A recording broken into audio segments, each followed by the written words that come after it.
কংগ্ৰেছে কৈছে যে আমি বোলে কিবা হিতাধিকাৰী নিৰ্বাচন কৰিছো। ঠিক আছে, আমি যদি হিতাধিকাৰীয়ে কৰিছো, কংগ্ৰেছৰ মানুহবিলাকে কিয় অৰুণোদয় এপ্লাই কৰে? কংগ্ৰেছৰ মানুহবিলাকে কিয় মাহত বিনামূলীয়া চাউল লয়? তাৰ জবাবটো দিয়ক। কংগ্ৰেছৰ মানুহবিলাকে কিয় অৰুণোদয় লৈ আছে? কংগ্ৰেছৰ মানুহবিলাকে কিয় বিনামূলীয়া চাউল লৈ আছে? আৰু এই কংগ্ৰেছৰ মানুহবিলাকে দালি, নিমখ, চেনি কিনিবৰ কাৰণে লাইনত থিয় হ'ব, নিশ্চিত হৈ থাকক। তাৰ মানে কংগ্ৰেছে লৈ থাকিব লাগে, আমি বিজেপিখিনিয়ে ল'ব নালাগে। কংগ্ৰেছৰ কথাটো হ'ল সেইটো। কিন্তু আমি কংগ্ৰেছকো দিছো, বিজেপিকো দিছো। আমি দুখীয়া আৰু ধনীৰ পাৰ্থক্য আমি বিচাৰ কৰা নাই। এজনে ক'লে যে মিঠাতেল দিব নালাগে, তেতিয়া মই ক'লো সৰুতেতো মোৰ জ্বৰ হ'লে মায়েতো মিঠাতেল গৰম কৰিয়ে ভৰি তলত মালিচ কৰিছিলে। কৰে নে নাই আপোনালোকে? কৰে নে নাই? তাৰমানে কংগ্ৰেছে মাকৰ মৰমো বুজি নাপায়। সব বাচ্চাক যেতিয়া বাচ্চাৰ বেমাৰ হয় আপোনালোকে গৰম মিঠাতেলে বাচ্চাক মালিচ কৰে নে নকৰে? মোক আপোনালোকে কওক, কৰে নে নকৰে? এতিয়া কংগ্ৰেছে মিঠাতেলত লৈ মোক জোকায়। একদিন মিঠাতেল নোহোৱাকৈ দালিখন খাওকচোন, ইহঁতে একদিন মিঠাতেল নোহোৱাকৈ চব্জি এখন খাওকচোন। তাৰমানে মই এইটোৱে বুজিলো যে এই কংগ্ৰেছৰ মানুহবিলাকক তেওঁলোকৰ মাকে সৰুতে চিনি পাইছিল যে ই আগত গৈ কংগ্ৰেছে হ'ব, সেইকাৰণে তাৰ জ্বৰ উঠিলেও তাক তেলেদি কেতিয়াও মালিচ নকৰিছিলে।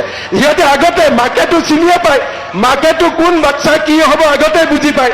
গতিকে মাকে বুজি পালে যে ই ডাঙৰ হয় ডাক্তৰ ইঞ্জিনিয়াৰ নহয়, ই ডাঙৰ হয় কংগ্ৰেছীয়ে হ'ব, সেইকাৰণে তেওঁলোকক কেতিয়াও মিঠাতেলেদি মালিচ কৰা নাছিলে। কিন্তু মই বুজি পাওঁ মিঠাতেলে হ'ল আটাইতকৈ মাক আৰু পুতেকৰ মাজত মমতাৰ আটাইতকৈ ডাঙৰ প্ৰতীকে হ'ল মিঠাতেল। আৰু সেইকাৰণে আমি যিহেতু আমাৰ মায়ে আমাক মিঠাতেল মালিচ কৰাই ডাঙৰ কৰিছিলে, সেইকাৰণে আমি মাৰ মৰম বুজি পাওঁ। মই ঠিক কৈছো নে নাই কওক? মই ঠিক কৈছো নে নাই কওক? এতিয়া আপোনালোকে কওক, চাউল কম দামত দিম, দালি কম দামত দিম, নিমখ কম দামত দিম, মিঠাতেলো কম দামত দিব লাগে নে নালাগে? লাগে নে নালাগে? কংগ্ৰেছীবিলাকক দেখিলে অলপ ডাঙৰ কৰি ক'ব, ঠিক আছে?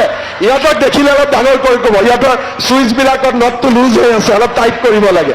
কাৰণ যি কথা কয় তাৰ উল্টা কয়।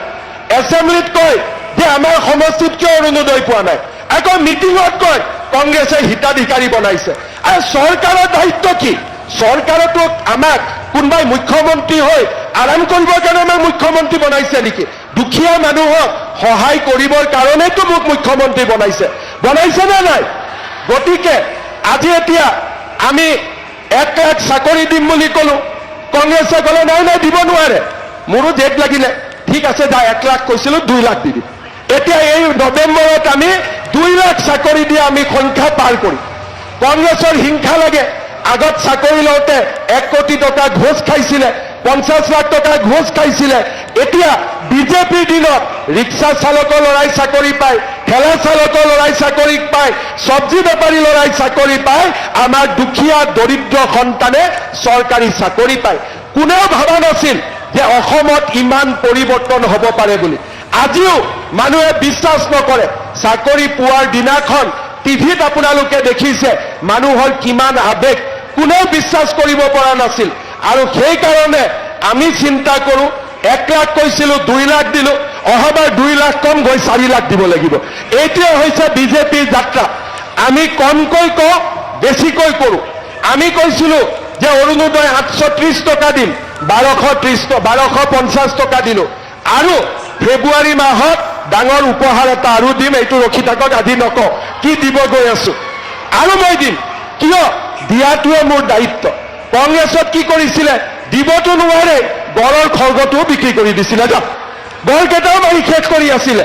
আজি তেওঁলোকে এতিয়া পিছত লাগিছে অৰুণোদয়, তেওঁলোকে পিছত লাগিছে মহিলা উদ্যমিতাৰ, তেওঁলোকে পিছত লাগিছে মিঠাতেলৰ। আৰে বাবা, মিঠাতেল নোহোৱাকৈ কোনোবা মানুহে ভাত খাব পাৰে নেকি?